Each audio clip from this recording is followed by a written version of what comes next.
내 주변에 성격장애가 의심되는 사람이 있나요? 그렇다면 이 영상 끝까지 보시기 바랍니다.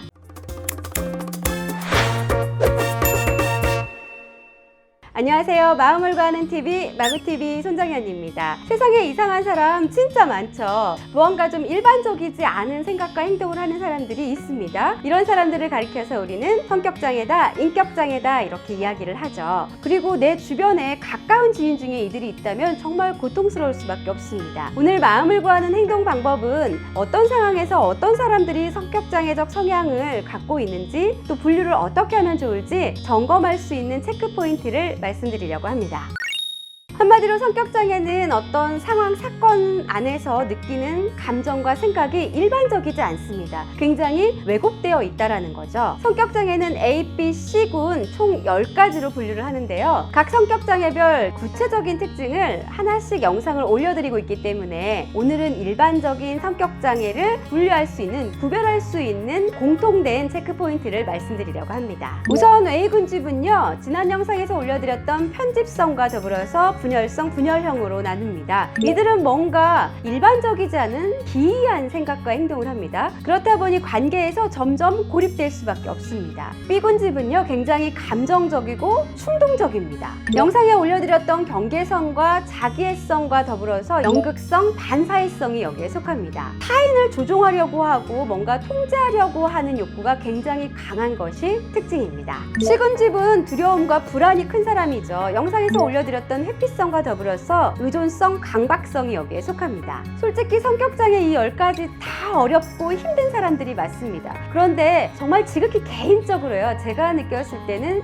B군집이 가장 어려운 사람들인 것 같아요. 우리 주변에서 가장 자주 출연하는 사람들도 이 B군집에 있습니다. 경계성과 자기애성, 나르시시스트도 이 B군집이죠. 경계성은 성격장애 끝판왕이라고 하고요. 10가지 성격장애 중 약 40%가 이 경계성에 속하기도 합니다. 그래서 저는 이 B군들이 진짜 밉습니다. 나 그렇게 하면 진짜 섭섭해.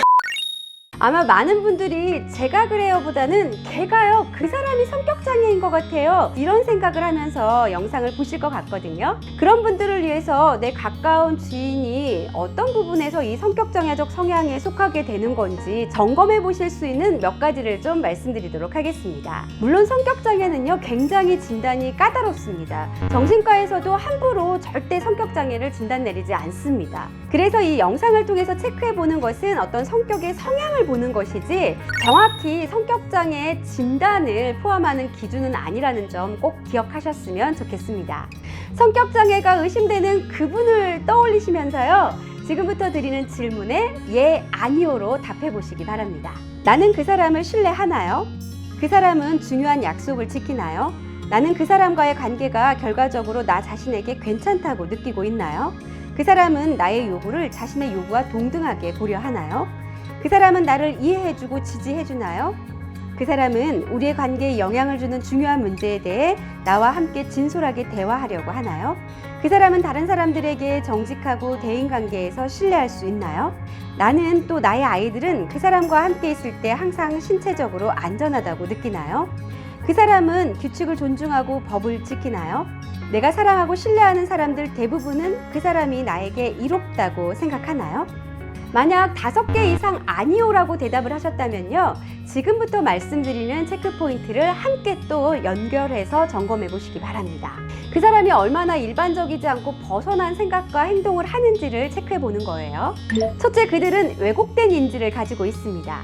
예를 들어 카톡 메시지를 보냈는데 보지 않아요. 그럼 우린 일반적으로 뭔가 바쁜 일이 있나 보다 라고 생각하잖아요. 그런데 이들은 바람이 난 게 틀림없어, 나를 떠난 게, 버린 게 틀림없어, 극단적인 생각을 한다는 거죠. 둘째, 정서를 느끼는 정도가 굉장히 극과 극입니다. 마찬가지로 카톡 메시지를 안 보거나 혹은 읽었는데 답장이 없어요. 그럼 일반적으로 우리는 뭔가 좀 서운할 수도 있고 실망할 수도 있고 이 정도의 감정을 느끼잖아요. 그런데 이들은요, 굉장히 비참해지거나 절망감을 느끼거나 또 막 화가 증오심까지 타오르면서 우라가 치미는 정말 극적인 감정을 느낀다는 겁니다. 셋째, 대인관계가 굉장히 불안정합니다. 뭔가 수평적인 관계 속에서 상호작용을 주고받지 못한다는 겁니다. 넷째, 충동 조절이 안 됩니다. 그렇다 보니까 나와 타인에게 굉장히 위협적인 행동을 자주 할 수 있습니다. 이런 증상들이 어떤 특정한 상황, 특정한 사람에게만 나타나는 게 아니고요. 정말 일반적인, 전반적인 상황에 걸쳐서 이들은 고민하지 않고 누구에게든 어떤 상황에서든 이렇게 행동하고 생각한다는 겁니다. 무엇보다 안타까운 점은요, 본인이 이런 어떤 정서와 생각 또 행동에 있어서 문제가 있다라는 걸 전혀 인식하지도 못하고 인정하지도 않는다는 겁니다. 왜 그럴까요? 본인은 피해보는 게 하나도 없어요. 피해보는 게 없고요. 정말 주변 사람들만 너무 고통스럽고 피해를 봅니다. 그래서 심리치료하는 곳에도 이들은 나타나지 않고요. 주변 사람들이 저 그 사람 때문에 너무 힘들어요 하고서 나타나는 경우가 많습니다. 그러니까요, 오늘 점검해 봤더니 그 사람이 걔가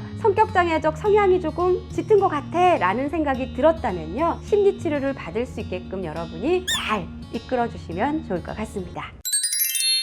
오늘 마음을 구하는 행동 방법에서는 성격장애의 특징을 가지고 그 사람이 성격장애에 속하는지 아닌지 점검을 좀 해봤습니다. 오늘 영상 유익하셨나요? 그랬다면 좋아요, 구독, 알람 설정과 공유도 마구마구 부탁드리겠습니다. 마구마구!